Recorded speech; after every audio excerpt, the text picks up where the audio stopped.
सुधांशु त्रिवेदी जी, सुप्रिया जी का सबसे पहला कहना यह और सबसे पहली आपत्ति यह है कि कुंभ पर वो गौरवान्वित हैं, लेकिन कुंभ की व्यवस्था को लेकर के उनके कुछ सवाल हैं। वो नहीं जानती कि सूबे के मुख्यमंत्री ने गिद्ध और सुअर इस जैसी शब्दावली का इस्तेमाल क्यों किया। वो नहीं जानती कि मोदी जी ने जैसे 2 हिंदुस्तान बनाए हैं, एक अमीर के लिए, गरीब के लिए, वैसे 2 महाकुंभ क्यों बनाएगा, एक वीवीआईपीज के लिए और एक आम श्रद्धालुओं के लिए। जवाब दीजिए।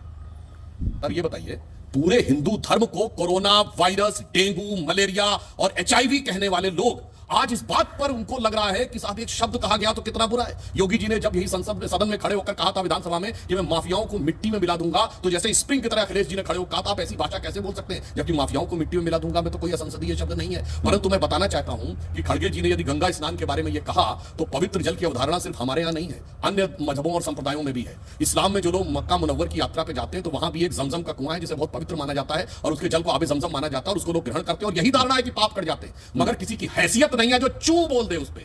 जो गंगा जल के लिए कहते हैं इससे क्या होता है, आबे जमजम पे चू नहीं बोल सकते। अब सुनिए, जब आप वेटिकन जाते हैं तो पोप भी आपके ऊपर पवित्र जल छिड़कता है, कहता है it removes you from all the sins. कोई चू नहीं बोल सकता, किसी की हैसियत नहीं है। इवन